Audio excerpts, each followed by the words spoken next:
youth athletes should have to want to be versatile. Like, you should want to be able to play every position on the field, because like there's guys on our roster that can play every position on the field. So like right now, I was recruited as a pitcher and a shortstop, and I've been playing third base, I've been playing outfield, and I've been playing second base. So like you got to know how to play more than just one spot. And then the other thing with throw and catch is that you have to be able to play catch.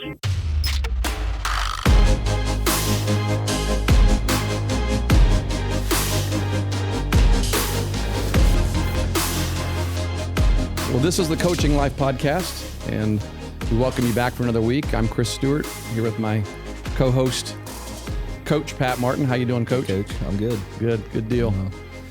Well, today we have a really special episode for you because we have a special guest, someone who's very special to me, dear to me, someone that I got to know over the last 5 or 6 years or so, but had the opportunity, the privilege to coach him as a member of the Eastern High School baseball team, which is where I'm now coaching. Matthew Blanchard is going to join us today. And Matthew is currently a freshman in college, but he was a 2021 graduate of Eastern High School, a Division IV school in Reidsville, Ohio. So Division IV would be the smallest school district division in the state of Ohio. Matthew, how many people were in your graduating class? Do you remember? Do you know? We graduated 57. Wow. That's a pretty good group. So you're looking at any given year about 200 kids in the whole high school. Yeah. 200 or less, or even. That was actually. I think the grade below us is the biggest grade. I think like the senior class this year has like 81 maybe. Oh, wow. Like that. Well, your class had a lot of athletes. Yeah. You guys, I mean, just for our small school, we graduated 9 baseball players. I mean, that's a lot. Yeah. So it hurts, doesn't it? It hurts. It hurts. But we got some good ones coming in, that's for sure. So a little bit more about Matty. So Matthew spent 3 years playing high school baseball because, of course, he's one of those COVID casualties for his junior year. And so in his 3 years of high school baseball, he was a 2-time all-league, all-conference player. And in those 2 years as well, so that would have been his sophomore year and senior year, he was also the Defensive Player of the Year in the TVC Hawking Conference. Additionally, those same 2 years, his sophomore year and senior year, he's a 2-time all-district player. And in 2021, he was actually named one of 80 players in the entire state of Ohio who got to represent our district, so the Southeast Ohio district, in the Augusta All-Ohio games in Toledo, which is a really cool thing. Got a chance. His uncle and I were watching him on the live TV, stream. There, it was pretty sweet. Had a heck of an at bat. Well, like a 14 pitch at bat in that game, didn't you? Something like that. Yeah, it was something like that. It was awesome. And then it ended up being a double, like ground rule double over the right field fence. So you fouled about 6 balls off down that direction. And is that a like a double QA? Or that's a double quality at bat is what that is. Yeah, and slugging percentage and everything else. So, well, speaking of stats, let me tell you a little bit about some stats here. In 2021, Matthew's pitching numbers were this. He had 64 innings pitched. And his record was an 8-2 win-loss record, which, believe it or not, the 2 losses were the exact same team in the conference. Unbelievable. But we won't talk about that. We'll leave that out, Matty. All right. During his senior year, his ERA, pitching's not easy, right? Yeah. Right. Especially when you threw against that particular team. That wasn't the only 2 times you had thrown against them. You threw against them your freshman year as well, didn't you? Your sophomore. I mean, they had seen you before. I threw against them 2 times my sophomore year too. Right. Yeah. So it gets harder. It does. It gets harder. This past year, his ERA was a 1.094, and his WHIP is WHIP, which is, if you don't know what that is, if you're listening, that is the sum of a pitcher's total walks and hits per innings pitched. So the sum of walks and hits per innings pitched. It's actually a metric that people are paying more attention to right now than ERA. Yeah. And so his is less than 1, 0.875 his senior year. 136 strikeouts in the season. That was 2 strikeouts per inning if you were doing the math there with 64 innings pitched. So that's 15 strikeouts a game on average. And oh, by the way, not just pitching. So he's defensive player of the year, but his hitting stats, he batted. So his batting average was .476 on the season. That's postseason, non-league games, league games. In league games, so TVC hockey games, batting average was .541. And then in the postseason, where you really want guys to step up, he batted .600. The OPS for Matthew in 2021 was 1.387. So an OPS is another one of those stats that it's particularly I really like this one because it's a combination of on-base percentage and slugging percentage. So do you hit for power and can you get on base? And by the way, the two highest in Major League Baseball history, OPS, do you know who they are? Do not. Ted Williams, 1.1155. That makes sense. Babe Ruth, 1.1636. Do you remember what I said Matty's was last year? 1.3. I mean, it's high school ball, right? It's not Major League Baseball, so we're not going to say, hey, he's a regular Ted Williams there. Oh, sure. Yeah, 1.387. Yeah. It's still daggone impressive. Had a heck of a year, Matthew. Had a heck of a year. So thank you. That's all in the past. Right now, today, he is at Bryant and Stratton College, which is in Pat's favorite town in America, Cleveland, Ohio. Oh, there we go. I didn't realize it was in Cleveland. You're right downtown, aren't you? Pretty much. Yeah, it's right outside of Cleveland. It's in Solon. It's like Solon, yeah. Probably a 25-minute drive to downtown Cleveland. So suburbs, yeah. It's a nice area. Cool. No doubt. That's awesome. Yeah. Basically, I'll tell you what, we're going to take some time to talk with Matthew today about his journey there at Bryant and Stratton College. He's actually, Bryant Stratton's a junior college, so he chose the JUCO route. He's a JUCO bandit. So we're going to talk a little bit about that. That means, he's a dirtbag. I mean, dirtbags go to JUCO. I saw a tweet last night that said, if you have the opportunity to go to a JUCO school to play a sport, do it. I saw that same tweet. Did you? Yes. Yeah. It's quality baseball, high quality baseball. Practically 2 more years of recruiting for him. Team sees him. Yeah, any other division wants to pick him up for the next 2 years, they can take him. So it's starting to become the way to go. JUCO. It is. It's a very common pathway. You're exactly right. Yeah. And what are you studying at Bryant and Stratton? I'm studying business. Okay, I thought that's what you were. A associate's in business. Yeah. I thought that's what you were studying. I just didn't want to assume, so I wanted to make sure I asked that. So anyway, without any further ado, I just want to welcome in Matthew, our guest today on the Coaching Life podcast. Matthew Blanchard, welcome. Matthew, am I allowed to? I'm happy to be here. Am I allowed to call you Matty? Yeah. Okay. That's fine. You're familiar enough with him. Did you ever coach Matthew in fall ball? Fall ball one year, yeah. I was a quality control coach. So I wasn't an assistant. I was just there. What year was that? That was what was that? 2019. I think it was my sophomore year. Okay. Yeah. So that was between skinny Matty. My sophomore year. That was between skinny Matty and strong Matty, right? Because he transformed his body. We'll get into that a little bit. Well, he still threw well and hit well then too. Right. So. Oh yeah. You will if you've got it. You will, but you'll get tremendously better if you add on the strength, as we know. Yeah. Well, Matty, I was going to open this up with a question, but you've already answered it. Finding out that you're living near Cleveland, Ohio, kind of answers this question for you. Now we talk a lot about. The college experience and as a high school student trying to make that decision of what college is best for me, and I think there's a lot of misconception out there about how to go about that process of choosing what college, and a lot of people think it has everything to do about the sports program that they're interested in or something like that, and I wanted to open up the conversation today asking you what if there was one thing, or maybe there was more than one thing, that stood out to you at Bryant and Stratton that made you know that it was a good fit for you personally. Yeah. Okay. So I went on my visit it would have been the fall of my senior year. So after COVID and after all that, they asked me to come on a visit. So I go up there, and it was the first visit that I had gone on to a college. I've never visited another college like with a coach there walking me around. So it was cool. I was really nervous, and I talked with Coach Plata, who's the recruiting coordinator, and he's now the associate head coach here. And he handles like all the recruiting and everything. And basically they just made me feel like the top guy, like they made me feel like I was their their guy, and they wanted to get me no matter what.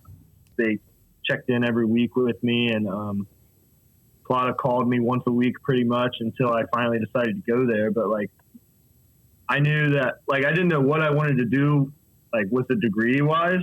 So like, I knew that junior college was kind of like a way to go where like you could kind of get the general classes out of the way before deciding what you wanted to do. So that was also another choice or another factor in the decision. Yeah. And I waited probably, so they offered me on my visit. It was in like September, I think, of my senior year. And I waited until December trying to, because I thought I wanted to go somewhere bigger or somewhere better.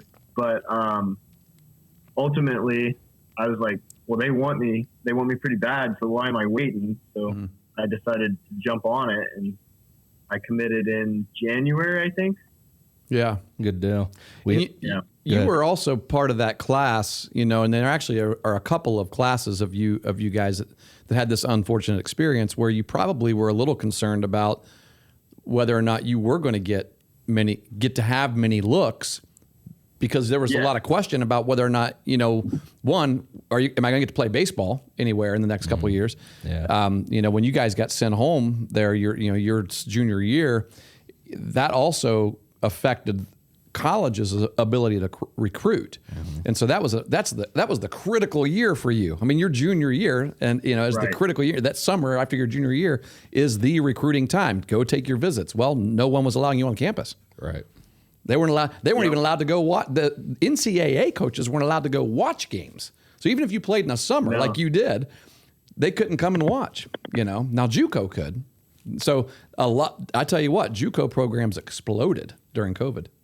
Yeah, that makes sense. You guys got a ton of kids on your COVID roster. really helped out the JUCO program. Yeah. Now it also killed a couple of them. I mean, you know, Sinclair and Tri-C, it killed those two programs financially because it just killed their institutions. But for Bryant and Stratton, boy, they soaked up all the Ohio kids, the kids that would go to Sinclair. I think we have like 3 or 4 transfers from Tri-C on our roster right now. Yeah. Like they just got everyone. We have like 44 guys right now, which is a lot for JUCO. I guess from a program perspective, you could say that it helped, but at the same time, you know, we're adding an influx of numbers to these programs. So in a way, it might have hurt a lot of players out there from a playing time perspective. Oh, you know, something like that, because the competition now is you've increased the volume of competition. Right. And you For sure. Did JUCO get a year of eligibility back? Or was that only D1, yes, D2? They did. So everyone did. They did, yeah. So wow. So like there's all only the 2 years sophomores on our team are, all the sophomores on our team right now are redshirt freshmen. Yeah. So that makes it. So you've got normally a JUCO would have 2 years of players, but you've got 3 years of players. I mean, and if some of them decided to come back, you know. So that makes it. Yeah, that's the way Bryant. A lot of them are looking other ways, but I think some might come back for a 3rd year. Wow. I don't know for sure though. Yeah. Well, Matthew, what was your biggest adjustment coming from a high school to college? Like, what's it been so far? I know you've only been there a couple of weeks, but what's it been so far for you? What have you noticed right off the bat? Probably like the practice schedules, because like it's 6 days a week consistently. You're going at it. Like we have weight training 3 days a week in the mornings before class, and then we have a 3-hour practice every day that week. So it's kind of tough on the body at first. So you have to like make sure you're taking care of yourself, stretching and eating right, and making sure you're eating enough, and making sure you're like keeping that muscle that you already have. So that's a big thing for sure. That's like probably the biggest adjustment. And then like that continues year round. So like in high school, each sport only lasts probably like 4 months, but like in college, we'll be going at it in the fall, the winter, and the spring. Just go. So and at some point, you've got to be able to do your schoolwork. What? during all that, right? Yeah, which I've been staying on top of that. Oh yeah, That's I knew something you that I've would. been making sure I make time for. Well, and because what Maddie's describing there is a disciplined approach of maintaining what you have. And I think when you start adding discipline to your daily life, it's easier to do those things that you need to get done. That schoolwork kind of just flows right into what you need to do. It is. That's why I think a lot of it, playing a sport in college is an extra layer of accountability. Yeah, you've got to work good time management, and you've got to really want to do it. It's going to wear you out, but it also adds the accountability. Because like you said, you're getting into a routine. Routines are great. Yeah. If I'm in a routine for this, then I got to get my school time in as a routine as well. Right. You don't have time to screw around, basically. Absolutely. Yeah. I've been on quite a few, when I look back on my career, I've been on quite a few search committees for different positions and, for the companies that I've worked for. And I've wondered at times, because we've talked to people that end up finding out that they played a college sport. And I wondered at times why they didn't add that to their resume. They should. Absolutely, they should. Why would you not? Yeah, make sure you do that. Yeah, when you're looking for a job and you're done playing ball, make sure you add that on there. Everyone out there, because of just what you just said, it's Yeah. I mean, college is a bunch of hoops to prove that you can accomplish things, right? Prove that you can get things done. Yeah. Learn a little bit, but you're going to learn most when you get out there and you find your job. But it proves your capacity. Nothing speaks to that more than saying, hey, I played on a program, a sports program in college, and just to understand everything that goes in with that. Yeah. I've talked to a lot of people that have said, talking about adjustments, that it kind of shocked them how different it was, the size of the players, the strength of the players, things like that. Is there anything, Maddie, in high school that that you think you could have done differently, or that you wish you would have done or didn't do, that would have better prepared you for your life in college right now? Both as a student and as a player. I they have all the pictures on this arm care program, and I wish I would have started that a little earlier, because it really helps my arm not feel sore throughout the week, and I feel like my arm's getting stronger with long toss and stuff. We long toss probably 2 to 3 times a week, just going for it. And then other days, they're lighter days where you throw 90 to 120 feet. You do your post throw and your pre-throw and your post throw. And they take that stuff serious. And we don't really have a lot of pitchers that are necessarily hurt right now. There's probably 2 or 3 guys that have hurt shoulders right now, but I think they came in with it. The throwing program, it's helping for sure. Excellent. And then probably another one would be speed and agility training, because I didn't really do a lot of that.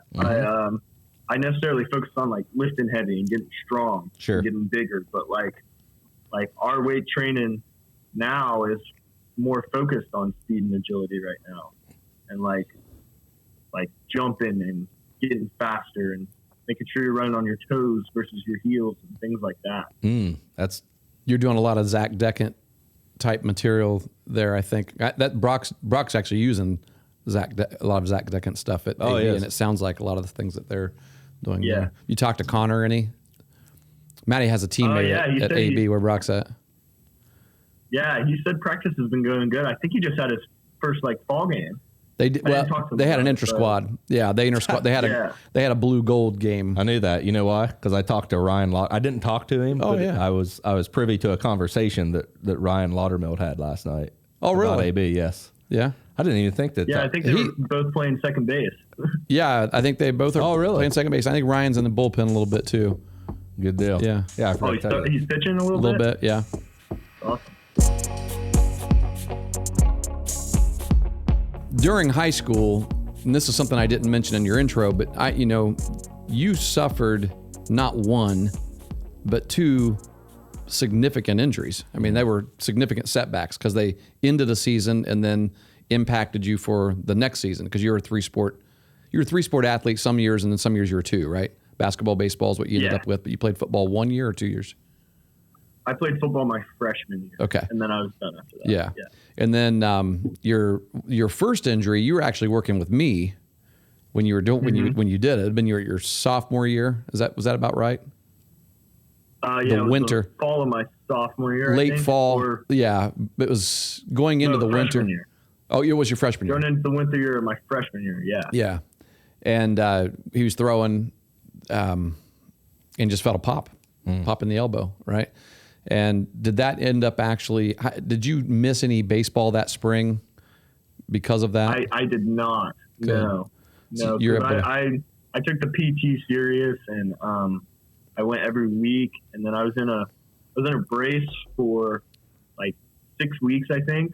So I was done for basketball for the rest of the year. Yeah, but, you sprained the UCL.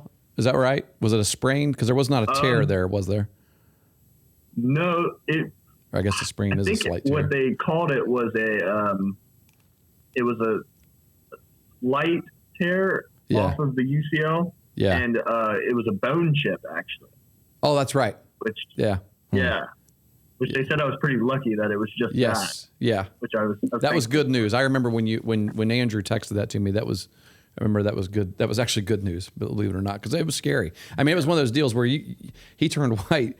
We had to walk him out of the facility. It was this whole warehouse facility down there on East State Street, and he was white as a ghost, and we had to help him get outside because he threw up when he got out there. Because you're in shock, basically. You're in a little bit of a state of shock because everything that goes through your mind when you get injured is, that's it. I'm done. I'm never going to be able to play again, right? I'm going to need surgery. My life is ruined, right? Yeah. So now that you're back in that moment, and then you had another injury where the last basketball game in meaningless time, right? Last minute of a game, right? Your junior year, which is the spring that, you got taken away, which you actually wouldn't have been able to play much that spring anyway, because you had I wouldn't have played at all. It was a significant ankle break, right? Yeah. So I broke my fibula in 2 places. Gosh. Yeah. So that's got to be a frustrating thing. It's got to be a scary thing.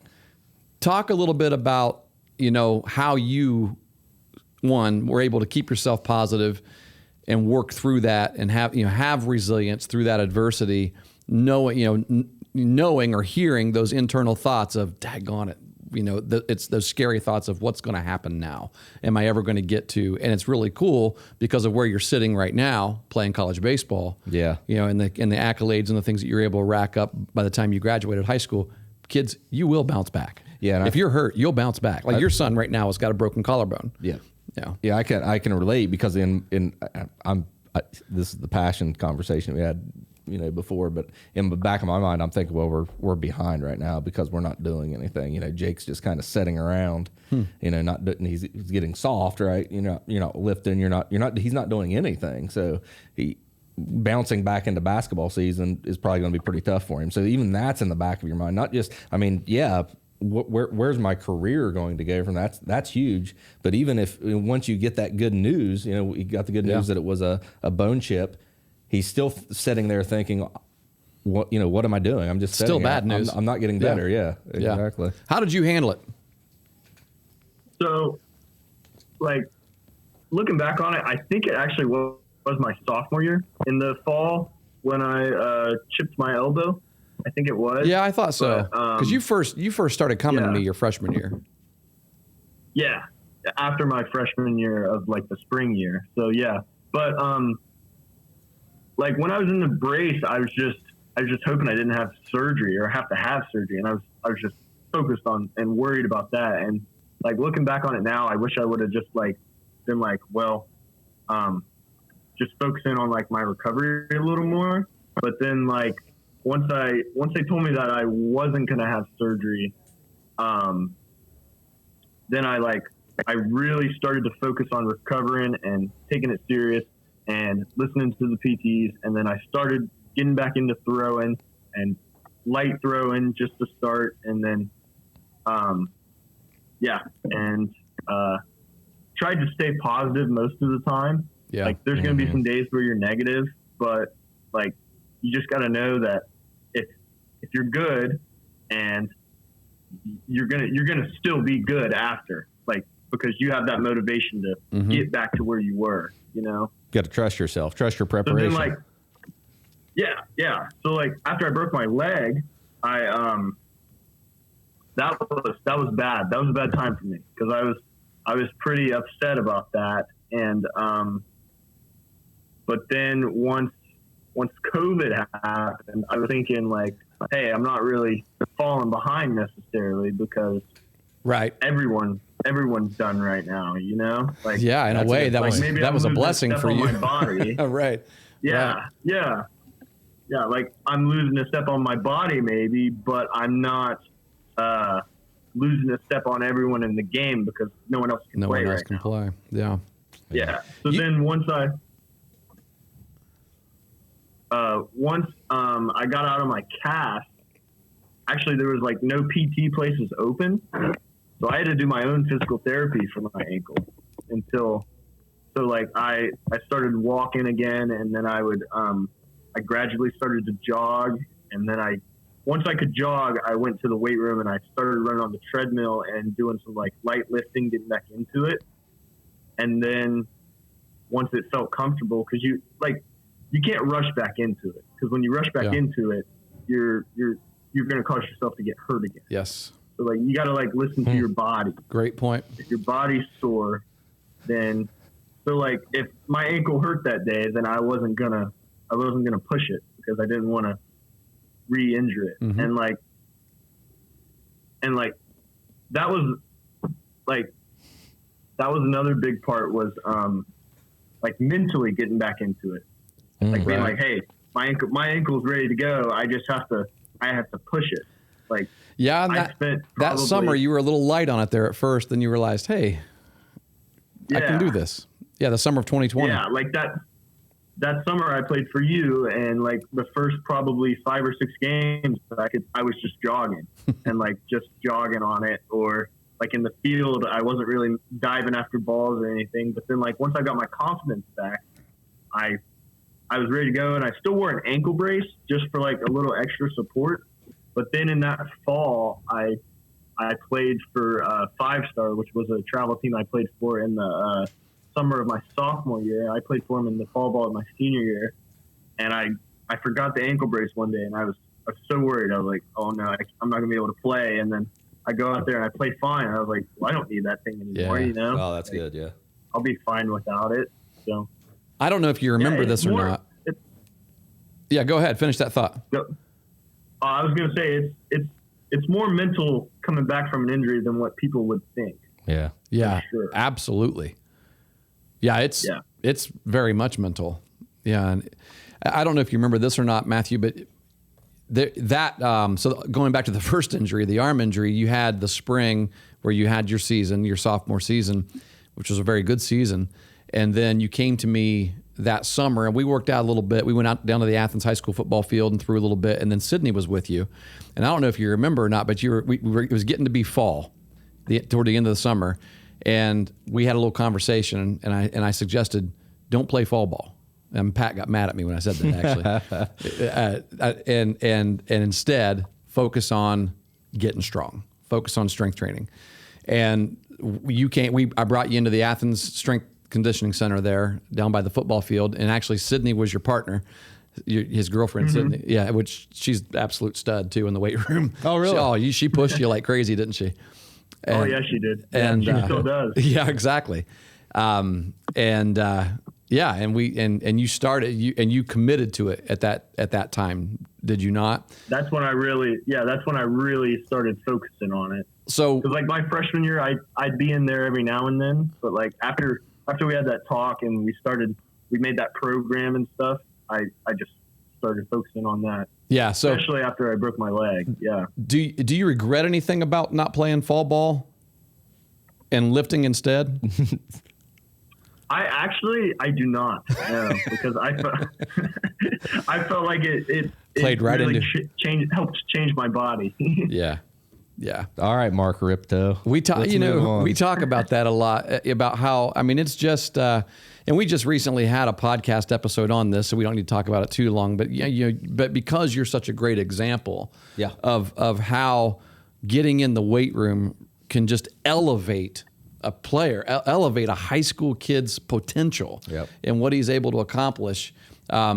It would be remiss if we didn't even mention it at all with Matthew on today, because he's just a prime example of someone who had that happen. Yeah, and especially, it's good information for people out there, for high school students that go through a pretty major injury that sidelines them, like Matty experienced, because now they know that one of the key elements of that is getting back in the weight room, or starting the weight room. That's a huge element for that healing, recovering process to get you back to where you want to be. Yeah.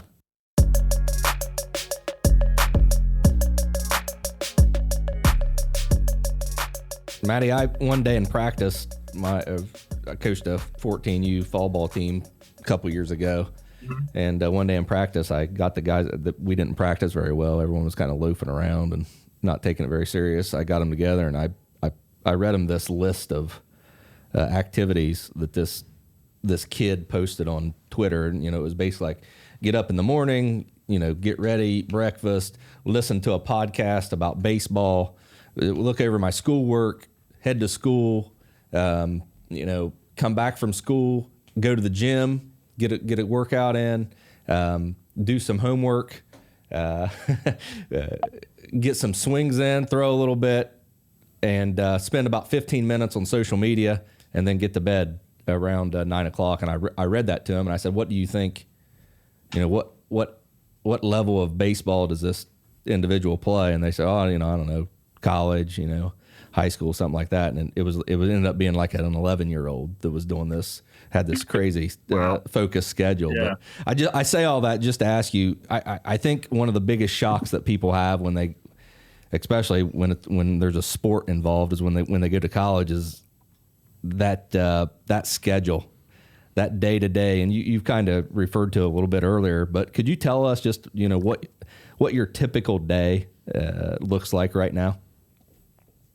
Yeah, so like today I woke up at like 5:45, got up, got moving, got to workouts by 7, and I get home and I eat some breakfast, and then I don't have class today, but usually after workouts I'll go to class, and then after class I'll get a quick snack before practice, and then practice is usually 1 to 4.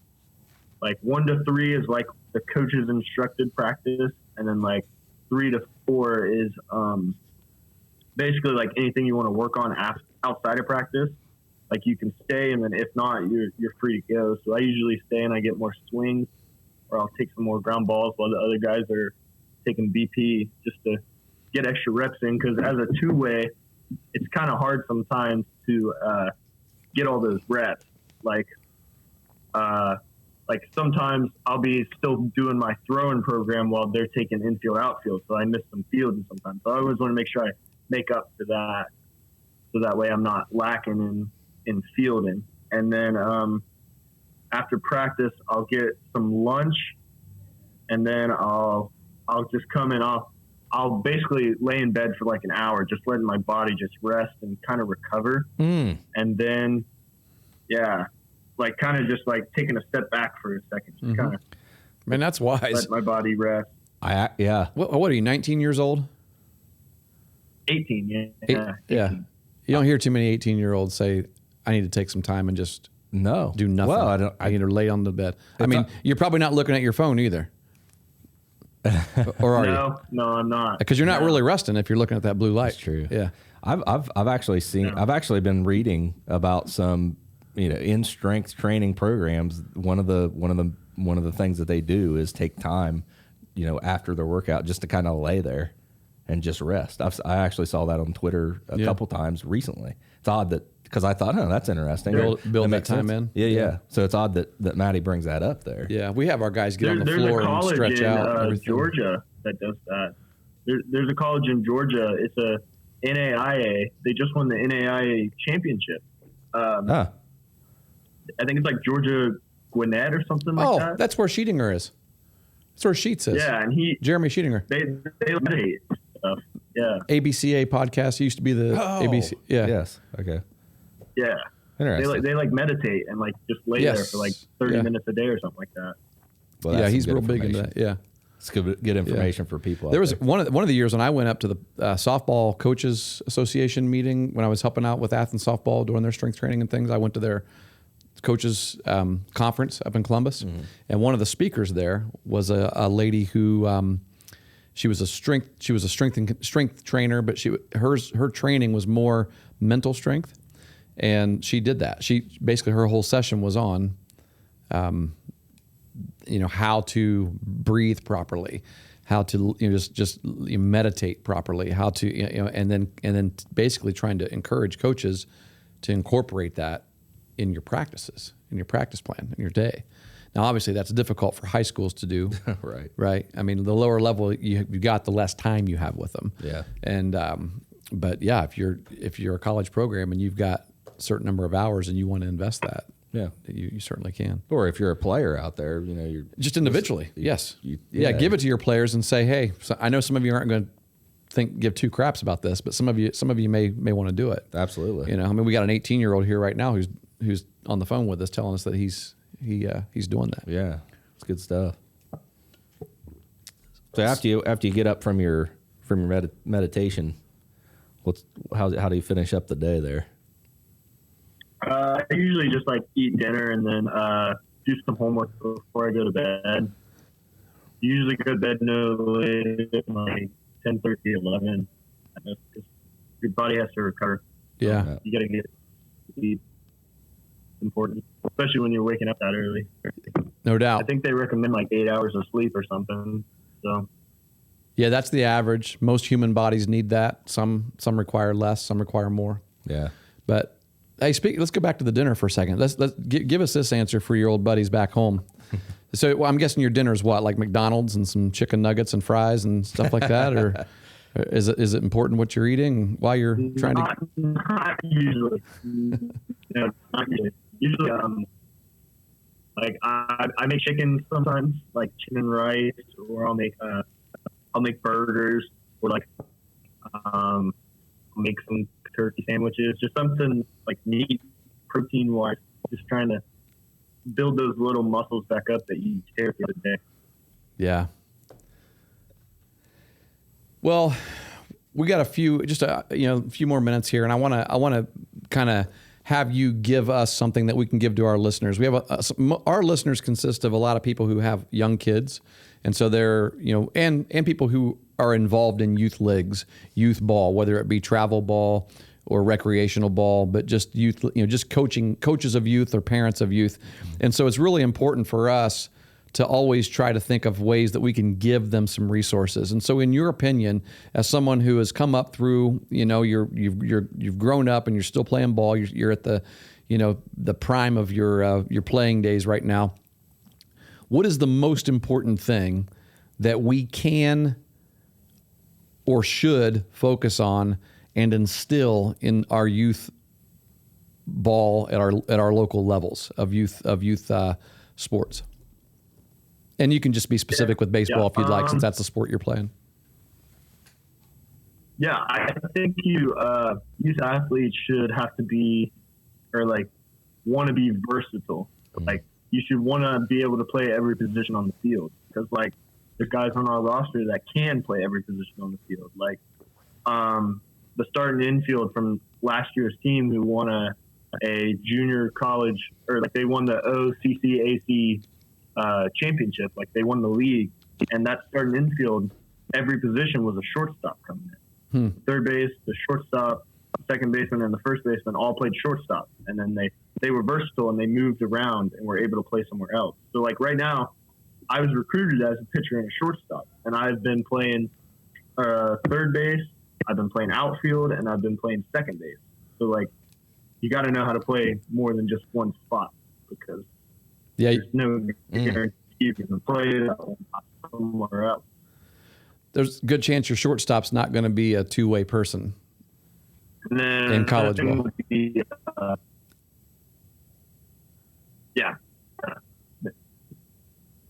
not.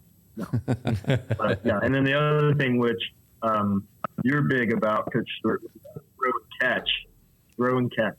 Is that You have to be able to play catch. Yeah, most important skill in the game. It really the teams is. that can throw it and catch it the best are the teams that are going to win the most. Yep, that's a fact. Look back at all the losses we had. Well, let's go back to that regional or that district championship game, Matty. You catch a couple balls. Mm-hmm. We catch a couple balls. I mean, not even hard ones, pop-ups, right? Had a rough pop-up that we struggle with. Yeah, but yeah, and that team, got to give Paint Rally credit. They hit the ball better than we thought they would too.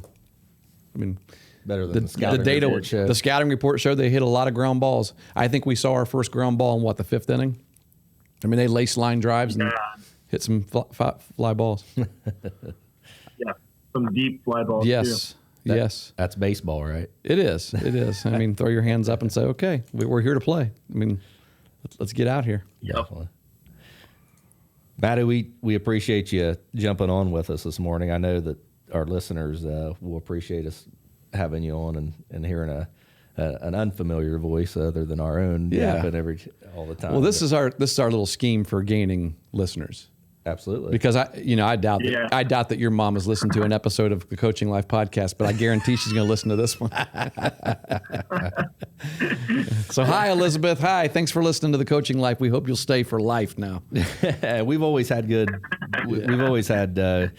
good outcomes from our when we brought guests onto the podcast too. So I would expect this to be no different. But we always ask the same thing to each of our guests. It's kind of something that we did with our first guest, and we plan to do with all of them that we have the privilege of having on. And that is, if you can think back and give us maybe your favorite or a favorite moment that sticks in your mind from your youth baseball playing days. Oh, from youth baseball? Well, I mean, you're still playing, so and you're not a youth, but you're any of your baseball playing days, really. Yeah, so it would probably be my freshman year. We won the district championship, and we got escorted back. We drove all around the county, the fire trucks and stuff. Everybody was like honking their horns, and everybody was holding signs up and cheering for us and stuff. So that was pretty freaking cool. So it would probably have to be that. So your freshman year, I'm just repeat a little bit of it. I wish we would have got more than one. Oh yeah, right. Yeah. It's they're not easy to get, but you're right. He described a scenario there that didn't happen on the field. Right. Exactly. Driving back into town with the fire trucks and everybody in the town coming out and cheering you on. Yeah, that's kind of a special moment. Yeah. That's great. Being there with your teammates, right. Celebrating that and really in that instance, it's more than just about a victory. It's about the team, and it's about what you've accomplished up to that point. And yeah, you and your teammates had a real special bond. Your class was really special. For sure. Yeah, it was a really good. Yeah, for sure. I've told a lot of people that I could not have come in as a new coach.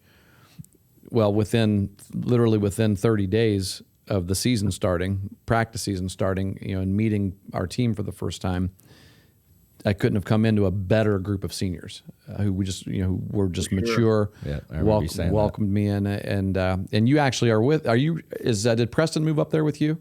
You guys rooming together? He did. Yeah, he's not here right now, but I am rooming with him. Yeah. Oh, okay. So he can't get on here and say hi to us. No, he's in class right now. All right. Well, Preston's studying to be an engineer, right? Cleveland State? Yep. He's going to be an engineer, civil engineer, I believe. Yeah. I'll tell you something about we'll give him some props here on this episode to try to gain a couple more listeners. I'm teasing. You could not. So I could, and I'm pretty decent with a fungo bat, Pat. I could not hit a fly ball over Preston's head. Is that right? Oh my gosh. I'm not lying, am I? Our right fielder and center fielder, Preston played center. Yeah. I mean, if you hit something in that right center gap, we got spoiled. With those two guys. Because he and Bruce, him and Bub, Pedro, could run everything down. Yep. That's good for a pitcher. Sure. Because sometimes they get a hold of one, and most pitchers would go, "Oh crap!" But Matty was just like, P's got that." I would just walk off the field before he even caught it, knowing that he had it. And that would be the one kid that made contact in the inning, because you remember there was 2 strikeouts every inning. True. So Right. Yeah, it'd be two strikeouts, and then it'd be a fly ball to Preston. That's right. That's right. You threw. I forgot to include. Did you have one or two no hitters this year? I took you out for one of them. The first game of the season, I think. I think it was just one. Yeah, you didn't give up a hit against South Guy either, but we didn't let you pitch the whole game, did we? Did you pitch the whole game? Yeah. No, I only threw 3 in. The pitch count was, we had the pitch count on for that, but I think that was a combined no-hitter. I don't think anybody gave up a hit in that one. So combined perfect game. That's right. It was a perfect game. That's Really? Right. Yeah. Nice. And then Will Oldacre threw at him down there at their place, and Willie ended up with 14 strikeouts in that game. Nice. Yeah. The only game he pitched all year, buddy. Big Will. Yep. Well, it's homecoming back home, so I'll tell everybody you said hello. Yeah, thank you. Yeah. Thank you. So you have played a couple of scrimmages, right? Or a couple of fall games? Or one? Yeah, we played 2. Okay. 2. And you got... So I started the first game on the mound, and I threw the first inning.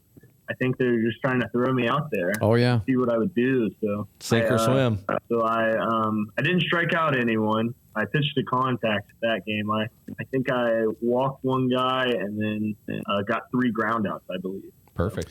That's fantastic. And I'll tell you, it's better than I did my first time out as a freshman in college, because, that's welcome to college ball. You said I didn't strike out anyone. You're not going to strike out as many. Mm-hmm. I mean, unless you're throwing 95. Yeah. It's part of the art. Yeah. It is. I mean, in high school, I was a strikeout pitcher and thought that I was going to be the same when I got to college. And we played against Northern Kentucky University, who was D2 then, but they're D1 now. And they were playing like a D1 team. And I'm like, I'm going to blow it by these guys. So it's one thing to be a freshman and think that. I mean, to be a senior and think that. It's another thing to be a freshman and think that. And I got whiplash. I was out by the 3rd inning. And it was rough, but I learned. Everybody learns. You learn how to become a pitcher at that point, and that's why I have a passion to teach young pitchers to learn how to pitch. Sure, don't just get out there and throw. Right. Yeah, it's great. Well, Matthew, we'll let you go. Thank you so much again for being our guest on the podcast. It's going to be a really cool episode for people to hear, and hopefully it'll be good for you as well to go back and listen and someday let your kids hear. Yeah, thank you for having me.